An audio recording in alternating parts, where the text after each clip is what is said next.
The Huntington Beach bad boy Tito Ortiz is with us. It's Chuck, the Iceman Liddell. UFC heavyweight champ Randy the Natural Couture is with us. Being joined now by Mark Cuban. Now we're in the Hugh Hefner Penthouse Suite with not only Jenna Jameson from Club Jenna, but her man, Tito Ortiz, UFC veteran. If you and Lennox Lewis got in a fight... I'd take him down and choke him out within a minute at the most. And Lennox is a good friend of mine, and Lennox, I'll call him right now and I'll tell him. I mean, he knows.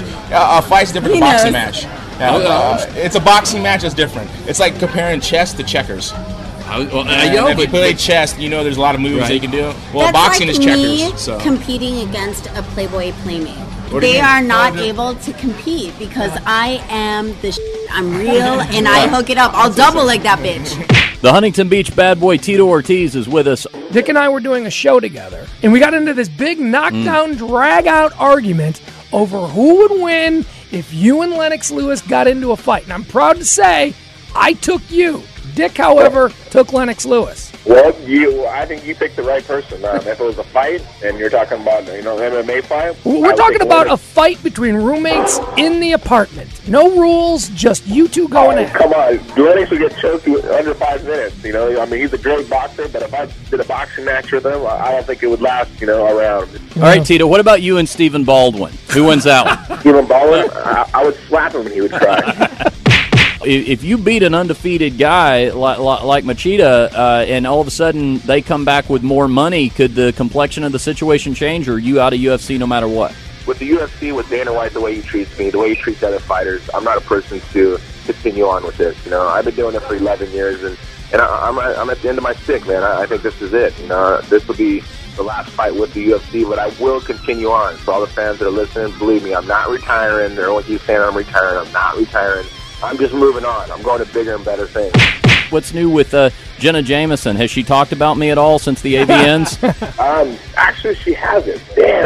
No, she's actually doing really, really good, man. Now, well, I guess I got to ask the question. Where is this relationship going? You going to make an honest woman of her, Tito? What's going on? I don't know. Maybe work on a kid, but I think the biggest thing is just to stay happy. Tito, Jenna's actually been talking about that publicly lately, about how bad she would like to have a kid, and obviously you'd be the donor, the dad there. So, is that something you guys are actively working toward? Every single day. Certainly, one of the most recognizable names in the UFC today. It's Chuck, the Iceman Liddell. Dick just brought up the whole Tito rivalry. Now, you guys, there was a time when, with the Pit Fight team, did you guys train together? How did the bad blood get started between you guys? Well, no, we trained together. He just, when it came time to fight, he decided he didn't want to fight me anymore. I remember after I just beat Vitor Belfort, it was the first time I ever publicly mentioned about us fighting, was him getting in the ring saying he was going to kick my ass. No mistake made, Chuck Liddell and Tito Ortiz are not friendly. Yeah.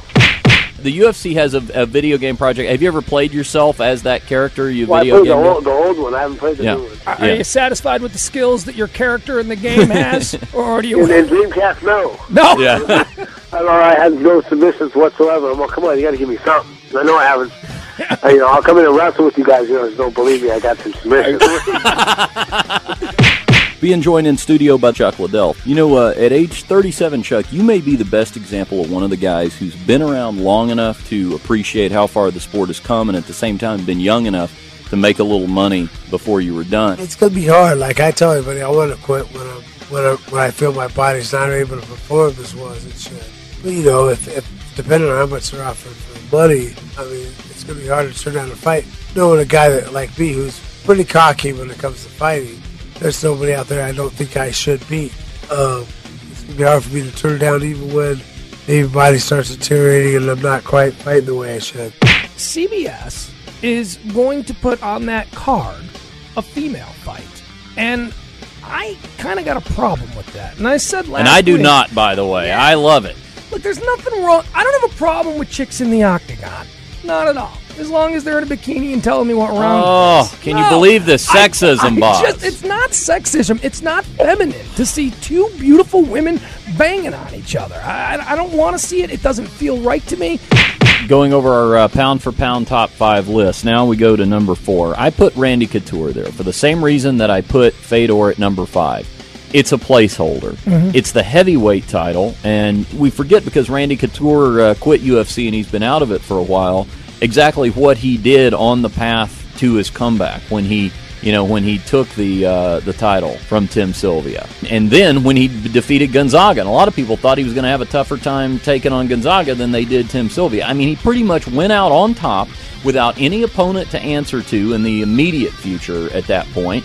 And it became a dispute ever since, and he's been chasing down the fabled Fedor ever since, wanting to get a fight with him. So again, until further notice, I think you hold that spot for him at number 4 until the Fedor thing gets resolved. UFC heavyweight champ Randy the Natural Couture is with us. I was kind of surprised to see that the lightweight champion Sean Schertz had tested positive for a banned substance. In light of that, do you see that as any potential controversy on the horizon, or is that something that's contained in UFC? Well, I think, unfortunately, there's always going to be athletes that try to take a shortcut, not just in our sport, it's in all sports. It's unfortunate, but I think our sport is doing the right thing. We're, as we always have, run towards regulations. And, imagine what would happen on Sunday if they tested every single football player in the NFL that day and they were going to lose a year. Football would be in serious trouble. Dick, who's your number 1? We've all been waiting to hear. Yes, my number 1 on my pound-for-pound MMA fighter list, and this would be the one that I would feel like would be the most unarguable, would be Anderson the Spider Silva. Let me just tell you, I think the greatest bullet point for him being number 1, he's been so dominant in the UFC that he's thinking about boxing until they can figure out someone else for him to fight in MMA against Roy Jones. Roy Jones. Yeah. He knocked out, or he submitted Dan Henderson here just recently. He upset Rich Franklin for the title. But hey, since then, him and his spider knees have just crawled roughshod over the division. So your UFC middleweight and I guess now Pride middleweight champion Anderson Silva would be number 1 on my list, Pugs. Number 1 on my list, and you've already discussed it, Rampage Jackson. Quentin Rampage Jackson. Everybody they put in front of him, everybody I've seen him fight, he's fought every Titan, every Dan Henderson, the only guy to win in 2 divisions. Chuck Liddell, put him in front of him, he knocks him down. He doesn't look like there's anybody that's going to stop him. And for that reason, Rampage Jackson. Being joined now by Mark Cuban, HDNet Fights. With your money, do you think that Dana White or any of the other promoters might be forced to pay a little more to keep their talent around? No, I mean, because all these guys want to get paid money. There's no question about it. But, really kind of the structure has been you sign a multi-fight deal, but you're not guaranteed those fights. So they make it look really, really good. Hey, I'm signing Big Dick to $100,000 a fight, and you fight one time. And then you keep on waiting for the next fight. And in the meantime, that is all you'd get out of me, by the way. And it'd be a quick one. It'd be a quick one. Pump. But for $100,000, hit me. I'd do it. Yeah, hit me.